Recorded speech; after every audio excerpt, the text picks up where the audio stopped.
बिस्मिल्लाहिर्रहमानिर्रहीम। अस्सलाम वालेकुम स्टूडेंट्स, कैसे हैं आप लोग बेटा। अच्छा जी, आज हमारी है review exercise number 4। First question आपका एमसीक्यूज़, आसान से एमसीक्यूज़ हैं। देखें, फैक्टराइजेशन ऑफ 12x + 36। 12 आप कॉमन लेते हैं, x + 3 आपका आंसर इंटू आ जाता है 12 × x + 3। ठीक है जी, फर्स्ट ऑप्शन।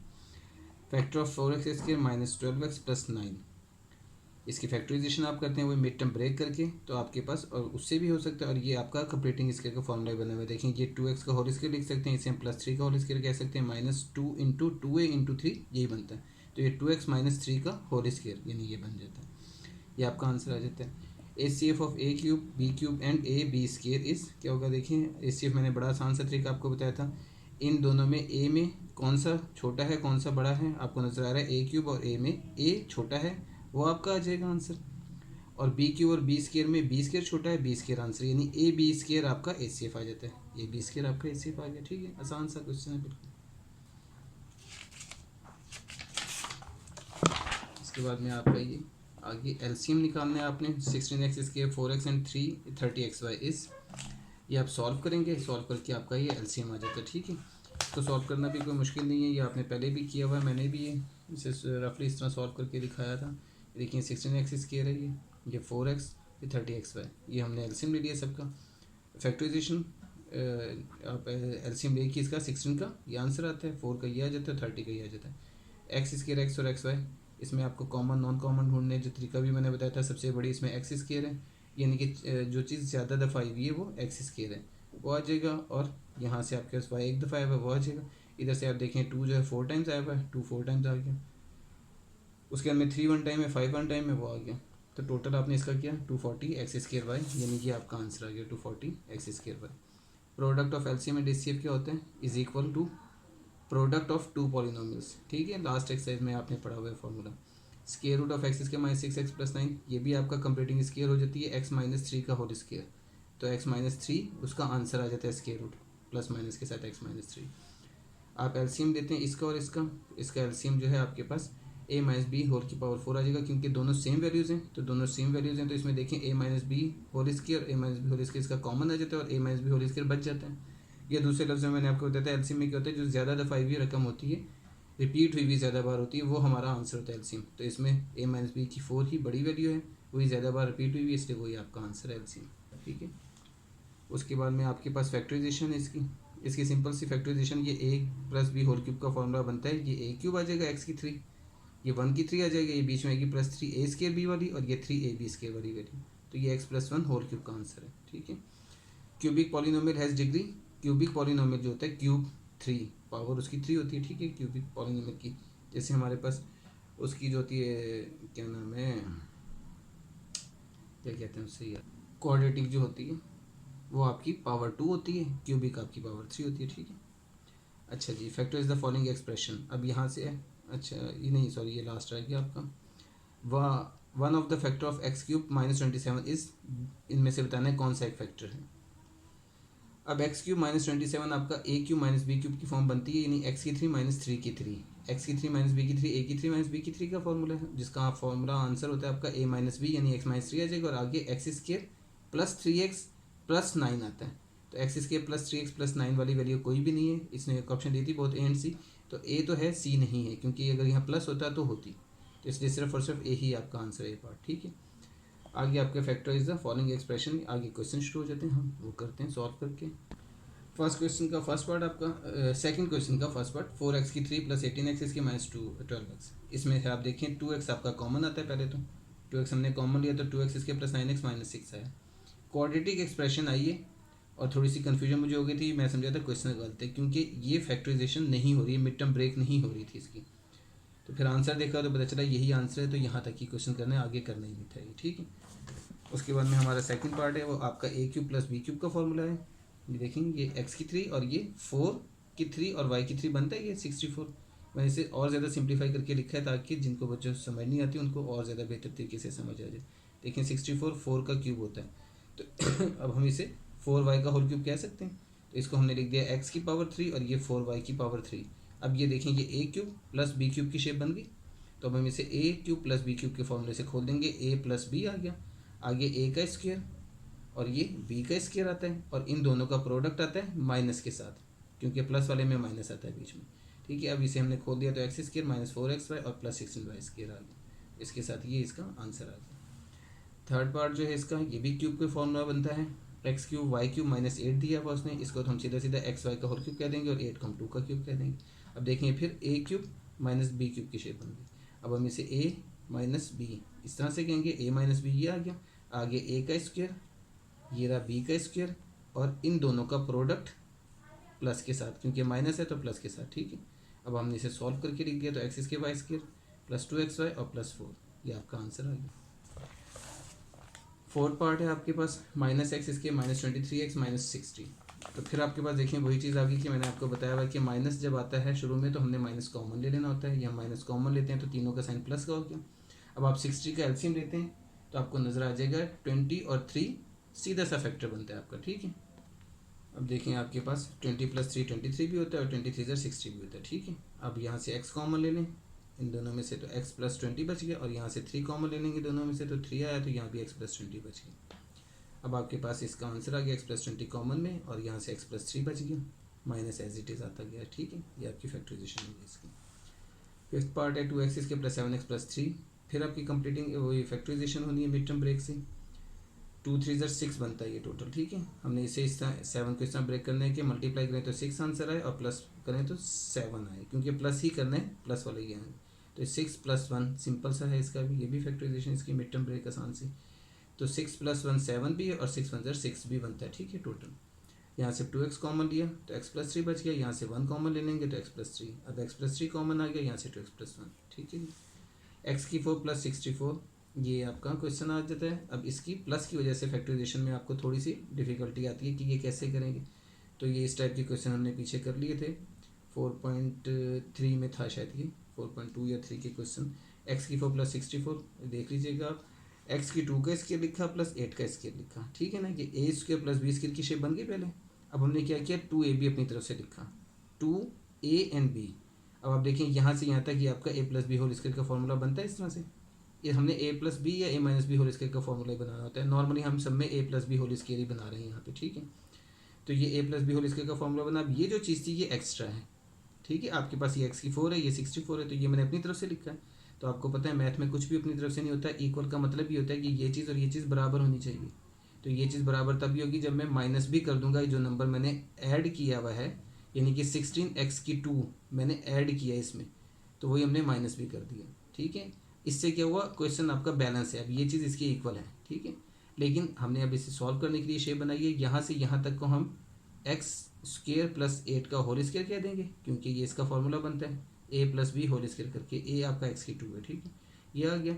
और ये 16x² जो है ये हमने ऐसे लिख देना है -4x का होल स्क्वायर करके, ठीक है।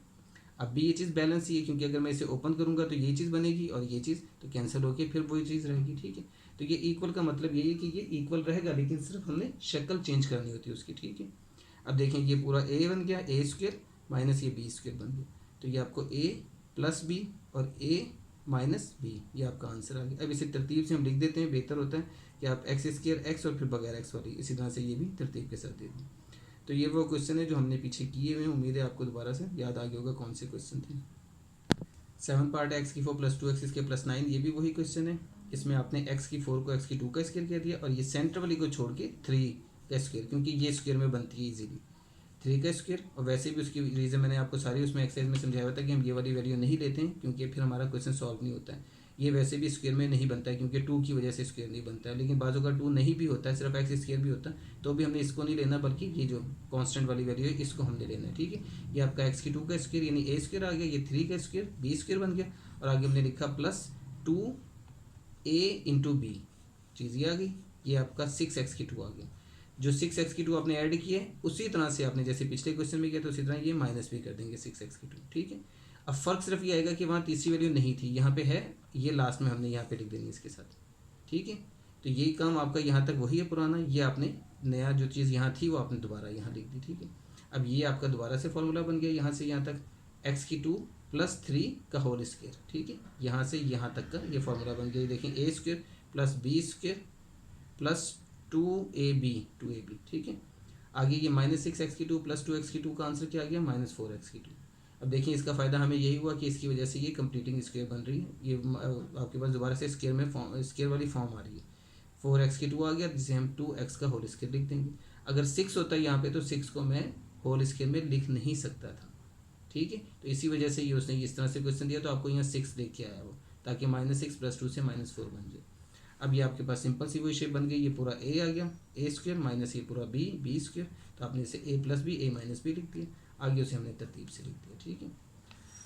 आगे 8 पार्ट है, ये भी हमने पीछे कर लिया, ठीक है। 4.3 के अंदर ये क्वेश्चन था जिसमें मैंने आपको बताया था कि हमने दो का पेयर बनाना है इस तरह से कि हमारे पास पहले दो वैल्यू सेम है, जैसे कि x + 3 और x + 6, इन दोनों को मैं एक साथ लिखता हूँ क्योंकि 3 + 6 से 9 हो जाएगा। x² तो दोनों में आना है, बाकी आगे वाली वैल्यू 6x और 3x बन के 9x बना रही है, इसलिए हमने सिर्फ ऐड करके चेक कर लिया, 6 + 3 9 और ये 4 + 5 9 होता है। तो इस तरह से हमने इन दोनों का पेयर और इन दोनों का पेयर लिख देना है यहाँ पे। अब इन्हें मल्टीप्लाई किया, मल्टीप्लाई करके देखें ये चीज़ बन जाएगी, इसे मल्टीप्लाई करेंगे ये आ जाएगा -360 एज इट इज़। उसके बाद में ये चीज़ x² + 9x + 18, ये x² + 9x + 20 और ये -360 एज इट इज़। देखें अब ये x² + 9x और x² + 9x आ गया सेम, यही हमने लाना था, इसी के लिए हमने इनके पेयर ऐसे बनाए थे, ठीक है। अब ये आ गया y के बराबर लेट कर लिया, उम्मीद है आपको याद आ गए होंगे क्वेश्चन ये, ठीक है ना। उसी तरह से है x² + 9x = y, तो y + 18 आ गया, ये y + 20 आ गया। अब इसे मल्टीप्लाई कर लिया हमने, मल्टीप्लाई करके ये शेप आ गई आपके पास y² + 20 y + 18y, और इन दोनों को मल्टीप्लाई किया 360, ये -360, दोनों आपस में कैंसिल भी हो गए, तो ये y² + 38y आ गया आपके पास। y² + 38y सॉल्व करना ज़्यादा आसान हो गया, तो y कॉमन लिया, y + 38 अंदर बच गया। अब y की जगह हमने उसकी वैल्यू पुट कर दी, x² + 9x वो लिख दी, और इधर भी y की जगह उसकी वैल्यू x² + 9x और +38, तो ये आपका आंसर बन जाएगा, ठीक है। ये आसान सा क्वेश्चन है, यहाँ पे आपको वो आगे दूसरी वैल्यू आई नहीं है, लेकिन ये थोड़ा कंफ्यूज भी करता है। यहाँ पे आगे क्या कहेंगे बच्चे कि ये क्या करेंगे, तो अब क्वाड्रेटिक एक्सप्रेशन ही नहीं बन रही, इसकी मिड टर्म ब्रेक करनी थी, तो ऐसी कोई बात नहीं है। अब यहाँ पे सिंपल कॉमन लेके ही हम उसका आंसर निकालेंगे, क्योंकि ये वाली वैल्यू ही कैंसिल हो चुकी है। आगे इसका 10th पार्ट 9th पार्ट वो भी सेम वैसे ही है, जो हम इसी तरह का क्वेश्चन, इसमें हमने क्या करना होता है, ये हमारे पास दोनों सेम दी हुई हैं वैल्यूज़, तो हमें ज़्यादा आसानी होगी, यहीं पे हमने लेट कर लिया इसको y के बराबर, तो ये y + 3 आ गया और ये y - 9 आ गया +36, ठीक है। अब इसको आपने मल्टीप्लाई कर दिया तो ये शेप आ गई, ये आ गया। अब प्लस माइनस किया है, ये चीज़ बन गई। अब देखिए आप यहाँ पे ये क्वाड्रेटिक एक्सप्रेशन भी बनी हुई है, इसको आप मिड टर्म ब्रेक से भी कर सकते हैं और कंप्लीटिंग स्क्वायर का फॉर्मूला भी बना हुआ है, क्योंकि ये y² बनता है, ये 3 का स्क्वायर बनता है, ये 2ab वाली वैल्यू बनती है, जो मैंने ये किया हुआ a² + b² - 2ab करके, ठीक है। तो ये y - 3 का होल स्क्वायर बन जाता है, जिसे हम y - 3 × y - 3 कह देंगे। और ये जो अगर मिड टर्म ब्रेक करते हैं तो ये -3y - 3y से ब्रेक होगा, जिसका मतलब -6 भी आ गया, और माइनस माइनस प्लस होकर 3 3 9 भी बनता है, ठीक है। अच्छा जी, अब y कॉमन लेने y - 3 कॉमन लेने y - 3, तो ये चीज़ आ गई आपके पास। अब y की जगह उसकी एक्चुअल वैल्यू पुट कर दी हमने, x² + 6x, ये थी x² + 6x, तो यहाँ लिखी तो ये चीज़ आ गई आपके पास, ये आपका आंसर आ गया, और ये आपका सेकंड क्वेश्चन जो है ये कंप्लीट हो जाता है। आगे थर्ड क्वेश्चन है find LCM and HCF by factorisation, ठीक है। हमने सिर्फ फैक्टराइजेशन के जरिए एलसीएम और एचसीएफ दोनों ही निकालने हैं क्वेश्चन के अंदर, ठीक है। और बेहतर ये होता है, आपको पीछे अलग अलग करके दिए हुए थे, लेकिन उसका अच्छा है कि आप एक ही क्वेश्चन के अंदर दोनों चीज़ें निकाल सकते हैं इसीलिए। सिंपल वही काम है, आपने फैक्टराइजेशन करनी है। अब देखें पहली वैल्यू ये है, इसमें आपको देखें 4x² आपको कॉमन नज़र आ रहा है वो आपने कॉमन ले लिया, तो यहाँ से x बच गया, यहाँ से 4 3 12, तो x + 3, यहाँ से 8x कॉमन में आ जाएगा, तो यहाँ से x + 2 बच गया। अब देखें यहाँ से इसको मैंने यूँ तोड़ के भी लिख दिया, 2 × 4x × x + 2, आपको समझाने के लिए, आसानी के लिए। आपको यहाँ से साफ नज़र आ रहा है, देखिए यहाँ पे x + 3 x + 2 कुछ कॉमन नहीं है, यहाँ से 4 और ये 4 आपको नज़र आ रहा है कॉमन है। ये मैंने इसी की वजह से ब्रेक किया था 8 को, वरना 4 और 8 में 4 कॉमन है, ये हमें पता चल जाता है, क्योंकि 8 जो है 4 से डिवाइड होता है, तो इसका मतलब है वो 4 कॉमन में आता है। तो खैर मैंने उसको और ब्रेक कर दिया, यानी एलसीएम ले लिया 8 का भी, तो 8 का 2 × 4 बन गया। अब आप देखें 4 एक तो कॉमन में आ रहा है, और एक x और ये x ये कॉमन में आ रहा है, तो 4x तो आपका कॉमन आ गया, तो एचसीएफ आपका आ गया 4x, ठीक है। अब आगे बात एलसीएम की। एलसीएम के लिए देखिए मैंने आपको आसान सा जो तरीका बताया था, पहले हम उसको डिस्कस करते हैं। तो सिंपल सी बात मैंने आपको बताई हुई है, देखिए आप बेटा इसमें पहली वैल्यू है, इसमें आप देखें 4, पहले कांस्टेंट की बात कर लेते हैं 4, और यहाँ 2, ये आपके पास 4 कॉमन में ही है, ठीक है ना, और नॉन कॉमन आपका 2 है। तो आप इसको अगर गौर करेंगे तो ये आपके पास सीधा सीधा 4 और 2 ये तो दोनों ही निकल आते हैं एलसीएम के अंदर, 4 2 8, ये तो हो गई बात ख़त्म, ठीक है ना। आगे आ जाए x², यहाँ पे एक्स जो ज़्यादा बार आया हुआ है वो एक्स स्क्वायर है, इसमें एक्स कितनी बार आया हुआ है, एक बार आया हुआ है, इसका मतलब है एक्स स्क्वायर हमारा दूसरी वैल्यू आ जाएगी। उसके बाद में हमारे पास देखें यहाँ से x+3 और यहाँ से x+2 बच जाता है, ये दोनों आ जाएंगे, यानी 8 आ जाएगा, एक्स स्क्वायर आ जाएगा और x+3 इंटू x+2 आ जाएगा, यानी ये आंसर हमारे पास यूँ आ गया 8 x square x+3 x+2। Simple सी बात, सिंपल सी लॉजिक, कोई मुश्किल काम नहीं, ठीक है। अगर आप इसका कॉमन और नॉन कॉमन फैक्टर के हिसाब से करते हैं तो देखें उसके लिए भी हम वही वाला तरीका अप्लाई करेंगे। आपके पास 4x पहले कॉमन में आया हुआ था ना, ये आ गया 4 और ये वाला एक एक्स इधर से 4x करके कॉमन में आ गया, वो मैंने इकट्ठा करके लिखा हुआ है, 4x कॉमन में आ गया। अब उसके बाद क्या चीज़ बच गई, देखें 4x और 4x तो कॉमन में आ चुका है, ठीक है। अब बचा क्या आपके पास, यहाँ से एक एक्स बच गया, वो आपने लिख दिया, x+3 बच गया, वो आपने लिख दिया, तो ये एक एक्स और x+3 आ गया, ठीक है। उसके बाद में नीचे क्या बचा आपके पास, नीचे आपके पास 2 बच गया और x+2 बच गया, तो 2 और x+2 ये आ गया, तो ये सारी चीज़ें आपके पास उसी तरह से बन गई। टोटल आपने किया तो 8x square into x+3 x+2 वही बनता है आपके पास, ठीक है। तो ये हमारे पास बेहतर मेथड ये होता है कि हम इसको इस तरह से लिखें जैसे मैंने आपको समझाया कि 4 और 8 में हमारे पास यहाँ पे एलसीएम के अंदर क्या होगा, बड़ी वैल्यू आ जाती है, तो 4 और 2 दोनों आ रहे हैं तो वो 8 ही बनते हैं, उस तरह से लिख सकते हैं आप, ठीक है। बाकी आप उसकी तरफ नंबर काउंट कर लें, कौन सी वैल्यू कितनी बार आई हुई है वो हम नीचे लिख देंगे, आसानी के साथ आंसर आ जाएगा। अच्छा, उसके बाद में आप इसको अगर मल्टीप्लाई करें तो ये शेप बन जाती है, तो आप ये भी आंसर लिख सकते हैं, ये भी आंसर लिख सकते हैं, जैसे मर्जी लिख लें। ये मैंने नीचे जो कॉमन और नॉन कॉमन फैक्टर लेके निकाल के दिखाया हुआ है, ये सारा ये प्रोसीजर, अगर जिसको नहीं समझ में आ रही तो आप इसको भी फॉलो कर सकते हैं देख के कि कॉमन नॉन कॉमन फैक्टर लें तो वो हमारे पास इस तरह से आंसर बन जाता है। वरना डायरेक्ट लिखना आसान काम होता है, जिनको नहीं समझ में आई हुई होती है उनके लिए डिटेल है ये। मैंने कॉमन लिख के दिखाया हुआ है, फिर नॉन कॉमन जो बच गए वो सारे लिख दिए, ठीक है। तो उन दोनों का प्रोडक्ट जो होता है वो एलसीएम होता है। खैर, अब हम सेकंड पार्ट में आ जाते हैं। सेकंड पार्ट हमारे पास है जी x² + 3x पहली वैल्यू, यहाँ से x कॉमन लिया तो ये चीज़ आ गई, ये आपकी क्वाड्रेटिक एक्सप्रेशन। वही मिड टर्म ब्रेक, +4 -1 से +3 भी आ रहा है और -4 भी आ रहा है मल्टीप्लाई करने से। अब आपने x कॉमन लिया, x+4, ये देखें बहुत दफ़ा करने हैं क्वेश्चन, सारे बिल्कुल आसान से क्वेश्चन है, कोई मुश्किल चीज़ नहीं है। ये अब आपके पास ये शेप आ गई, ठीक है। अब इसकी जो सेकंड पार्ट था x² - x - 6 लिखा हुआ है, ये गलत लिखा हुआ है, ठीक है। इसका असल जो चीज़ है वो है x² - 4x + 3, ठीक है। ये है आपका क्वेश्चन, क्योंकि इसने छपा हुआ गलत है, पीछे आंसर ही नहीं इसका निकल रहा था, तो वो चेक किया तो पता चला कि क्वेश्चन गलत है फिर। तो खैर इसकी सही वैल्यू है x² - 4x + 3। अब आप इसकी भी मिड टर्म ब्रेक से करते हैं, x² - 3x - 1x आ जाएगा, तो ये -4 भी बन जाता है, और इसे मल्टीप्लाई करें तो +3 भी आ जाता है, -3 1 3। उसके बाद में x कॉमन लें, x - 3, यहाँ से -1 कॉमन लें, ये भी x - 3, ठीक है। तो ये आपके पास x - 3 कॉमन और x - 1 ये आ गया बचने वाली वैल्यू। अब आप देखें यहाँ पे आपको ये x - 1 और ये x - 1 कॉमन में मिल जाता है, ये दोनों कॉमन आ गए हमारे पास, ठीक है। अब नॉन कॉमन में क्या क्या है, एक x आ जाएगा, एक x+4 आ जाएगा और एक x+3 आ जाएगा। तो ये x, ये देखिए एक x आ गया, x - 1 जो कॉमन वाला था वो आ गया, बाकी x - 3 और x+4, ठीक है। सारी वही वैल्यूज़ हैं आपके पास। ये x - 3 ये आया हुआ है, x - 1 कॉमन वाला आया हुआ है, ये दोनों वैल्यूज़ तो ये रही, ठीक है ना। अब ऊपर से देखने ये वाली वैल्यू जो थी आपके पास x और x+4, ये क्योंकि x - 1 तो कॉमन में आ चुका है तो x+4 ये आ जाएगा साथ। दूसरे लफ्ज़ों में आप जो मैंने तरीका दिया था, देखें x यहाँ एक बार आया हुआ है वो हमने लिख दिया, x +4 एक बार आया हुआ है यहाँ पे वो भी हमने लिख दिया नीचे, x - 1 एक बार आया हुआ है वो हमने लिख दिया, फिर x - 3 एक बार आया हुआ है वो हमने लिख दिया, x - 1 पहले रिपीट हो चुका है इसलिए वो नहीं लिखा जाएगा, तो यही आपका आंसर आ जाएगा, ठीक है। तो इसे जिस तरह मर्जी आप यहाँ से हमें बिठा सकते हैं, ये आपकी मर्जी है। तो ये आपका सेकंड पार्ट हो जाता है।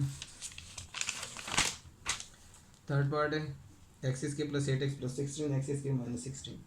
मिड टर्म ब्रेक, यहाँ पे वही मिड टर्म ब्रेक भी कर सकते हैं और ये फार्मूला भी बन रहा है, मैंने इसको फार्मूले से कर दिया, a² + b² + 2ab की शेप बना के, ठीक है। तो x+4 का होल स्क्वायर बन गया, x+4 × x+4 आ गया, ठीक है। ये आपकी देखें वो शक्ल बन रही है a + b होल स्क्वायर वाली, क्योंकि साफ नज़र आ रही है a², ये 4 का स्क्वायर और ये 2ab जब करेंगे तो 8x ही बनता है। तो यह आ गया, नीचे x² - 4 स्क्वायर है, उसे हम x - 4 x+4 कह देंगे, क्योंकि 16 को मैं 4 का स्क्वायर कह सकता हूँ इसीलिए, ठीक है। तो अब आपके पास HCF क्या आ गया, x+4 जो दोनों में कॉमन है, x+4 देखें यहाँ पे भी है, 1 में भी और 2 में भी, ठीक है, दोनों में कॉमन ये आ गया। और आपके पास एलसीएम क्या आ जाएगा, एक दफ़ा ये आ जाएगा और एक दफ़ा ये और एक दफ़ा ये, ठीक है। ये दूसरे लफ्ज़ों में x+4 दो बार आया हुआ है, यहाँ एक बार आया हुआ है तो 2 बार x+4 लिख देंगे हम, और एक बार x - 4 लिख देंगे, क्योंकि x - 4 एक बार आया हुआ है, ठीक है। देखेंगे आ गया आपका answer LCM x+4 into x+4 और x-4। इसे हम x+4 का स्केयर इंटू x-4 भी कह सकते हैं, इसे हम x+4 इंटू x² भी कह सकते हैं, क्योंकि दोनों x² बनता है। तो जैसे दिल चाहे लिख दें आंसर, दोनों सूरतों में ठीक होगा आपका आंसर, ठीक है। अच्छा जी, आगे फोर्थ पार्ट है इसका, x³ -9x है, x²-4x+3। x³ -9x को पहले सॉल्व किया, x कॉमन लिया, x²-9, तो ये आपके पास x²-3 का स्केयर बन गया। तो a² - b² का फॉर्मूला है, जिसे हमने x इंटू x-3 x+3 लिख दिया, ठीक है। आसान से क्वेश्चन है, रिव्यू क्वेश्चन, एक्सरसाइज के क्वेश्चन सारे बहुत आसान है। आगे x²-4x+3 है, फिर उसकी मिड टर्म ब्रेक करनी है आपने, ये हमने पहले भी शायद की है इसी तरह से, -3 -1, ठीक है, -4 भी आ रहा है, और माइनस माइनस प्लस होके 3 1 3 भी आ रहा है, ठीक है, मल्टीप्लाई करें तो। अब आपने x कॉमन लिया, x-3, यहाँ से -1 कॉमन लिया, ये भी x-3, तो ये x-3 कॉमन में आ गया, और यहाँ से x बच गया, यहाँ से -1, ये आ गई दूसरी वाली। अब देखिए यहाँ से आपको साफ नजर आ जाएगा x-3 कॉमन है, तो ये आपका HCF आ गया। एलसीएम में क्या आएगा, x आ जाएगा, x-3 कॉमन जो है एक दफ़ा वो आ जाएगा, x+3 और x-1, ठीक है, यानी x, x-3, x+3 और x-1, ये आपका एलसीएम आ जाएगा। दूसरे लफ्ज़ों में जो मैंने आपको सिखाया हुआ है कि x एक बार आया हुआ है वो लिख देंगे, x-3 भी एक बार आया हुआ है वो लिख देंगे, x+3 भी एक बार ही आया हुआ है हर जगह से, आप देख लें दोनों में, वो भी लिख देंगे। x-3 लिख चुके हैं पहले, वो नहीं लिखेंगे, और x-1 एक दफ़ा आया हुआ वो लिख देंगे। यही शेप, ये आपके पास इस तरह से आपका आंसर आ गया ऐसे, ठीक है। ये मैंने पहले आपको इस तरह लिख के दिखाया, जिससे ये कॉमन वाला लिख दिया, और फिर जो बाकी वैल्यूज़ बची थी वो लिख दी है, ठीक है, फिर इसको तरतीब से लिख दिया ये। उसके बाद में मैंने इसको x और x-1 को इधर लिख दिया, और ये दोनों वैल्यूज़ जो हैं फॉर्मूला बना रहा हूँ, a² - b² की शेप बन रही है इसकी, तो x² -9 डायरेक्ट हम लिख देंगे आंसर, ये इसका आंसर आ जाता है। अच्छा जी, चौथा क्वेश्चन है जिसमें उसने कहा था आपने स्क्वायर रूट निकालना है, टेकिंग स्क्वायर रूट है इसका बाय फैक्टराइजेशन, तो हम फैक्टराइजेशन नहीं करेंगे इसकी। 16x की 4 है, 4x की 2 का स्क्वायर होता है ये, ठीक है। उसके अंदर में 1 है, 1 का स्क्वायर होता है ये। उसके बाद में 2ab की शक्ल ये बन जाएगी, देखिए 2 लिखा, प्लस में a ये और b ये, तो 2ab आप कैलकुलेट कर लें, 8x की 2 ही आता है वो ये, तो इसका मतलब है ये a plus b whole square का फॉर्मूला, a आ गया 4x की 2, प्लस आ गया ये, और b आ गया 1 का स्क्वायर 1, तो ये होल स्क्वायर इसका, ये a प्लस b का होल स्क्वायर बन गया। अब आप इसे अगर ओपन करें तो देखें ये शेप बनती है, तो इसका मतलब है हमारा क्वेश्चन का आंसर ये ठीक है। अब आप इसका स्क्वायर रूट ले लेंगे, स्क्वायर रूट जब हमने लिया तो ये स्क्वायर और ये स्क्वायर रूट कैंसिल हो गए, तो आपके पास 4x की 2 + 1 आंसर आ गया, जिसे हम प्लस माइनस में लिख देते हैं, तो ये आपका फोर्थ क्वेश्चन हो जाता है, ठीक है। पीछे जो हमने किए थे उससे ज़्यादा आसान है, यानी कि जो हमने एक्सरसाइज में किए थे इसके स्क्वायर रूट वाले क्वेश्चन, वो फिर भी थोड़े से टफ थे, हालांकि वो भी इतने नहीं है, आसान सी एक्सरसाइज है। अच्छा जी, इसमें उसने दोनों मेथड कहे थे आपको, ACF बाय फैक्टराइजेशन भी और बाय डिवीजन मेथड भी। डिवीजन मेथड के लिए वही रूल अप्लाई करने हैं हमने, देखिए पहले आपके पास कुछ भी नहीं था, 16x की 4 है, प्लस 8x स्क्वायर है, प्लस 1 है, ठीक है, ये है आपके पास। सबसे पहला काम मैंने आपको जो सिखाया था, 16 का स्क्वायर रूट 4 और x की 4 का स्क्वायर रूट x की 2, तो 4x की 2 आता है, 4x की 2 हमने यहाँ भी लिखा और यहाँ भी लिखा, ठीक है, ये लिख दिया हमने, 4 4 16 x की 4 आया, प्लस और माइनस का साइन डाला यूँ करके, चेंज किया, साइन कैंसिल हो गया। अब ये दोनों वैल्यूज 8x की 2 + 1 नीचे उतार ली। अब हमारे पास देखिए 4 है, तो 4 का डबल हम करते हैं, 8 आ गया, 8x की 2 यहाँ लिखा। अब 8x की 2 को किससे मल्टीप्लाई करूँ कि 8x की 2 आंसर आ जाए, 1 से, जाहिर सी बात है, तो 1 यहाँ भी और यहाँ भी लिख देंगे। अब 8x की 2 को 1 से किया, 8x की 2 आ गया, 1 को 1 से किया, 1 आ गया, साइन चेंज किए, कैंसिल हो गई, तो ये आपका 4x की 2 + 1 वही आंसर आ गया आपका जो पीछे आया हुआ था, ठीक है। यहाँ भी वही था, यहाँ भी वही था, ठीक है, दोनों का सेम ही आना चाहिए, सीधी सी बात है, क्योंकि हमने निकालना है तो हमने स्क्वायर रूट ही है, तो स्क्वायर रूट दोनों का निकला था। अच्छा जी, लास्ट क्वेश्चन है, फिफ्थ क्वेश्चन। क्वेश्चन आप पढ़ लें, अब मैंने लिखा हुआ है, क्वेश्चन मेरे पास है नहीं, काम उसका वही है, सिंपल सा, ये लोन वाला क्वेश्चन है कि हुरिया जो है उसने लोन अपना जो लिया हुआ है वो इस एक्सप्रेशन के अंदर, क्वाड्रेटिक एक्सप्रेशन में उसने डिस्क्राइब कर दिया है। तो पूछा ये जा रहा है कि कितने अरसे में लोन जो है रिटर्न होगा, ठीक है। उसके लिए हमने वही एक्स उसने कह दिया नंबर ऑफ़ ईयर्स, तो एक्स की वैल्यू निकालनी है आपने, आपका लोन आ जाएगा। अब नंबर ऑफ़ ईयर्स आ जाएंगे कि आपने कितने अरसे में लोन रिपे करना है। एक्स इसके -8x + 15 है, मिड टर्म ब्रेक -5 -3 से मिड टर्म ब्रेक हो जाती है, -8 भी आ जाता है, और माइनस माइनस प्लस होके 5015 + 15 भी आ जाता है मल्टीप्लाई करने से, ठीक है। यहाँ से एक्स कॉमन लें। देखिए बेटा, मैं बार बार ज़बानी बता रहा हूँ क्योंकि सारी डिटेल आपको पिछले एक्सरसाइज के अंदर 4.1 2 3 में सब में डिटेल में अच्छी तरह से समझा दिया गया है। और इसमें कोई मुश्किल नहीं है, सिंपल से काम है। तो आपको उम्मीद है समझ में आ गए होंगे, कोई ऐसी मुश्किल बात नहीं है इसके अंदर। अच्छा जी, x कॉमन ले लेते हैं, x-5, और यहाँ से -3 कॉमन ले लेते हैं, x-5, ठीक है। तो यहाँ से x-5 आपका कॉमन में आ गया और ये x-3 बच गया। ये आपके पास वैल्यू आ गई cx की। अब इसको मैंने आपको बताया था इसकी कीमत कैसे निकालते हैं इसकी, इनको 0 के बराबर रख के हम इसकी वैल्यू निकाल लेते हैं, जो हम ज़बानी भी निकाल सकते हैं। देखें, इसको 0 के बराबर रखने का मतलब है 5 ने उधर चलाना है तो x=5 आ जाएगा। इसको 0 के बराबर रखेंगे 3 उधर चला जाएगा तो x+x=3 आ जाएगा।